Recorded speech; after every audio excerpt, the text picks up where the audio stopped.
Coming up today, the MERS outbreak in Korea dominates a National Assembly questioning session of government officials. Newly appointed Prime Minister Hwang Kyo-ahn lays out his plans to beat the virus.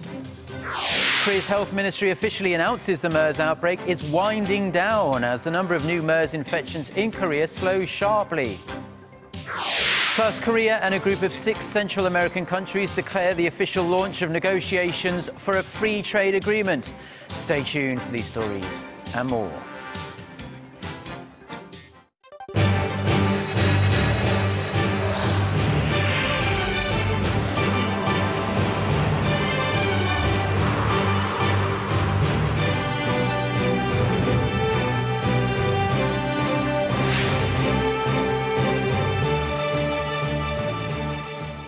Hello, it's noon on Friday, the 19th of June. You're tuned into our midday newscast here on Arirang TV. Thank you, as always, for joining us. I'm Mark Broome.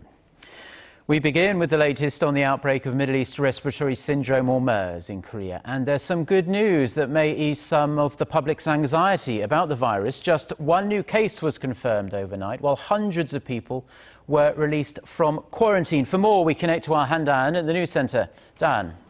Mark, we've been waking up to fluctuating numbers of MERS cases each day here in Korea, but the health authority now assesses that the deadly Middle Eastern virus will decline from this point on. Officials have announced this morning that they believe that MERS infections in Korea are winding down.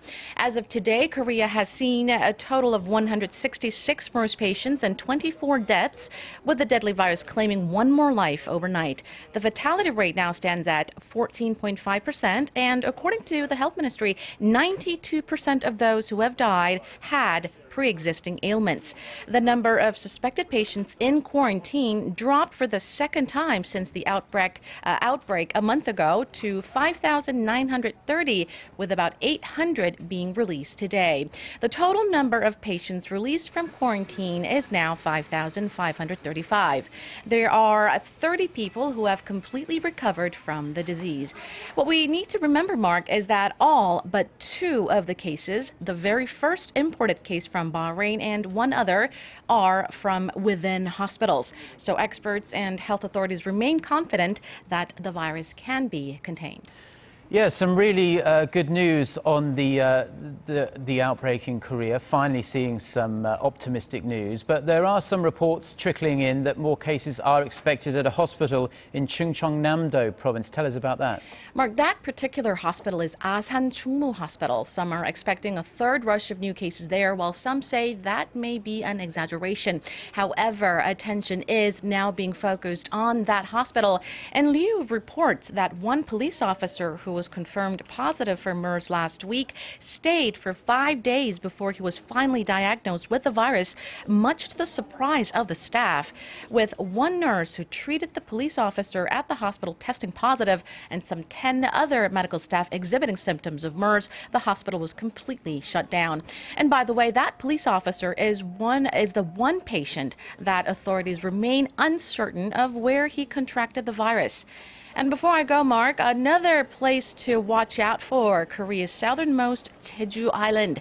The resort island has been free from MERS, but as patient 141 was found to have traveled to Jeju just a few days before he was confirmed with the virus, authorities there are on alert. Hotel Silla, where the patient stayed, has temporarily suspended its business on Jeju Island. Back to you. Well, thank you, Dan, for that comprehensive report there. Now, Korea's main opposition party has accused the government of showing favoritism to Samsung Medical Center. This is the hospital in southern Seoul where around half of Korea's confirmed MERS patients came into contact with the virus. The New Politics Alliance for Democracy's Special Committee on MERS says the Health Ministry approved Samsung Medical Center's request to conduct temporary telemedicine treatment.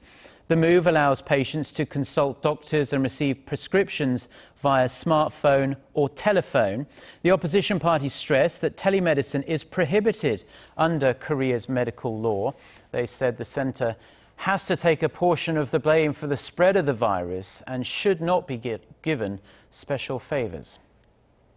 Korea's new Prime Minister Hwang Kyo-ahn has been in the hot seat today, facing questions from lawmakers about the government's response to and current countermeasures against the MERS outbreak. Kicking off a four-day interpellation session on Friday, lawmakers grilled Hwang about the government's slow initial response and asked the Prime Minister to clarify his contingency plans to bring the outbreak under control. Now, Hwang said he will mobilize medical teams from the military and government staff to assist doctors and nurses at hospitals, many of whom are exhausted from the month-long battle against MERS. Later in the afternoon, lawmakers plan to discuss the World Health Organization's assessment of Korea's handling of the MERS outbreak and how the government will strengthen its disease prevention system. Korea has initiated talks to ink a new free trade deal with 6 countries in Central America. And while they may be small in terms of geographical size, Seoul has identified the region as an area with the potential for explosive growth. Song Ji-son reports. It may seem like a small market, but its value and growth potential means there is more to the region than meets the eye. Korea's Trade Ministry started free trade talks with 6 Central American nations in the U.S. city of Houston on Thursday local time. If sealed, Korea will be the first Asian country to have an FTA with the 6 Central American nations, giving Korean products an edge over rival exporters like Japan and China. With their geographical location, these countries, Costa Rica, El Salvador, Guatemala, Honduras, Nicaragua, and Panama, act as a trade bridge linking North and South America. Like Korea, they've been busy securing FTAs, already sealing deals with the U.S., Mexico, and the European Union. The combined GDP of the 6 countries stands at just over $200 billion, a similar level to that of Peru, and their combined population is 44 million. Trade volume between Korea and the 6 nations stood at just over $5 billion last year, only accounting for 0.5% of Korea's total trade figure. But the two-way trade has been growing fast, doubling in the space of a decade. In addition to reviewing tariff benefits, Seoul has also offered to join regional development programs, such as electricity and solar energy projects. Seoul's outbound shipments of automobiles, auto parts, and electronics would all rise, while the Central American nations' food products like coffee and fruit would get greater access to the lucrative Korean market.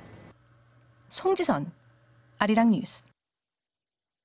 Now, the escalating dispute between Samsung and American hedge fund Elliott Management hits the courts today. Elliott says the proposed merger between Samsung C&T and Jaeil Industries is unlawful and unfair and should be blocked. Shin Se-min reports. A district court in Seoul is hearing the first injunction brought by U.S. hedge fund Elliott Management against Samsung Group's construction arm, Samsung C&T. Elliott, which has a 7.1% stake in Samsung C&T, is arguing that the company's proposed merger with another Samsung affiliate, Jaeil Industries, is unfair to shareholders. It claims the numbers don't add up, and Samsung C&T's stockholders are getting offered well under the odds for their shares. Elliott also takes issue with the recent sale of Samsung C&T's treasury shares to the merger-friendly local manufacturer, KCC, an attempt by Samsung C&T to sway the merger vote their way at a shareholders' meeting set to take place in mid-July. Given the circumstances, those in legal circles believe Samsung has a stronger case, at least in the first hearing. In the past, local courts have supported Korean firms in cases like this, but it could be a difficult story if Elliott Management pushes for a retrial or makes it an investor-state dispute. If either of those happen, they will be judged by a different standard. He said Samsung C&T's board of directors could be seen as putting the generational power transfer taking place at the top of Samsung Group ahead of the interests of their own shareholders. Experts say one of the lessons Korean conglomerates should take away from Samsung's legal battle is that the corporate governance should most importantly reflect the interests of their shareholders, something that many family-driven businesses need to make way for. Shin Se-min, Arirang News. Now, the suspect in the mass shooting at a church in South Carolina has been arrested and taken back to the state to face charges. 21-year-old Dylan Roof was tracked down in North Carolina on Thursday local time. 9 people were killed when a gunman opened fire on members of an African-American church in the small town of Charleston on Wednesday night local time. Police say the shooting was a hate crime targeting African-Americans. A witness said the gunman allegedly told the victims before the shooting rampage, quote, "You rape our women and you're taking over our country and you have to go," end quote. Reacting to the tragedy, US President Barack Obama called for a shift in how the US thinks about gun violence. Speaking at a press conference in South Carolina, Obama said the US has to ask itself why such mass violence does not happen in other advanced countries. Emergency talks over Greece's debt crisis have stalled once again. Speaking after frantic talks in Luxembourg on Thursday, the president of the group of 19 finance ministers in the Eurozone said the plans put forward by Greece were not serious, nor were they credible. Since no deal was reached, the president of the European Council, Donald Tusk, took the big step of calling a Euro summit meeting for next Monday. He tweeted that it was time to discuss the situation at the highest political level. The International Monetary Fund has told Greece if it misses its $1.8 billion repayment on June 30th, it will be in default. The United States says North Korea will never be able to revive its economy without giving up its nuclear program. U.S. Assistant Secretary of State for East Asian and Pacific Affairs Daniel Russell made the remark during a press briefing in Washington on Thursday. He said Pyongyang harbors the fantasy that it can rescue itself from the economic failure of its system through external aid, while simultaneously and brazenly carrying on with its nuclear and missile programs. Russell then urged North Korea to honour its own commitments and begin credible negotiations on the nuclear issue. The statement comes as the US and China are scheduled to hold high-level strategic talks next week to discuss, among other things, ways to get Pyongyang to abandon its nuclear program. And North Korea has been identified as the 29th most unstable country in the world by an annual report published in Foreign Policy magazine on Thursday. The 2015 Fragile States Index ranked South Sudan as the world's most fragile country for the 3rd consecutive year. Now, North Korea dropped 3 places from 26th in 2014, and it now ranks near Cameroon and Mali. South Korea remained in the more stable range, followed by Japan and the United States. Finland was assessed as the world's most stable country. Now, the Ebola crisis in West Africa, escalating conflicts in the Middle East, and economic sanctions in Russia were cited as some of the factors affecting the country's rankings.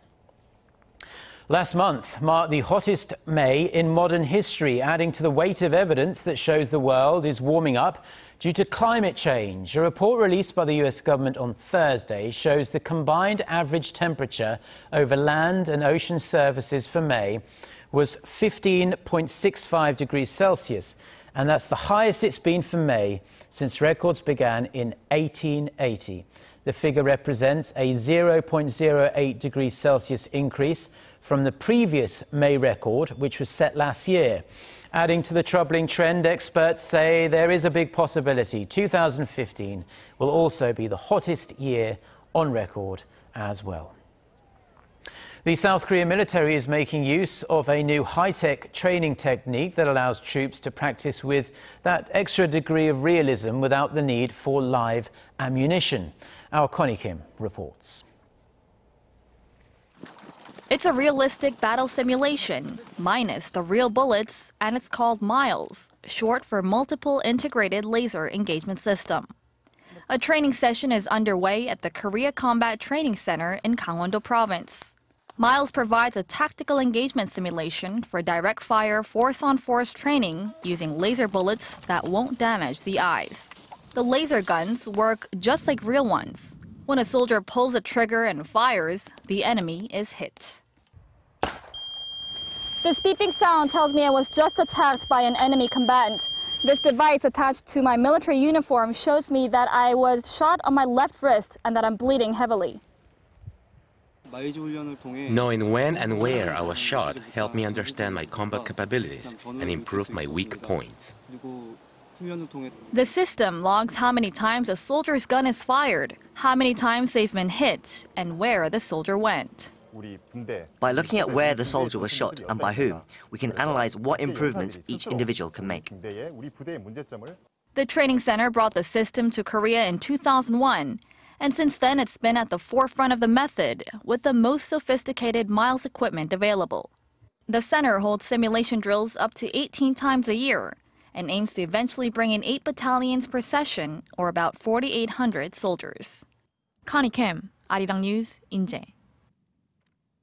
Now, about 20,000 nurses from more than 130 countries are gathered in Seoul for this year's International Council of Nurses Conference. While the main theme of the conference will be the global nursing community joining efforts to ensure health and safety around the world, it should be interesting to see what speakers like the World Health Organization Director General Margaret Chan will have to say about the MERS outbreak in Korea. And good news is, Arirang TV will be bringing you live coverage of the opening of this global event just before 6:30 p.m. Korea time today. And those are the stories we have been following on this Friday lunchtime here in Seoul. For more of the latest, don't forget to check out our website, arirang.co.kr/news, and do download our smartphone application. Have a wonderful weekend. Goodbye.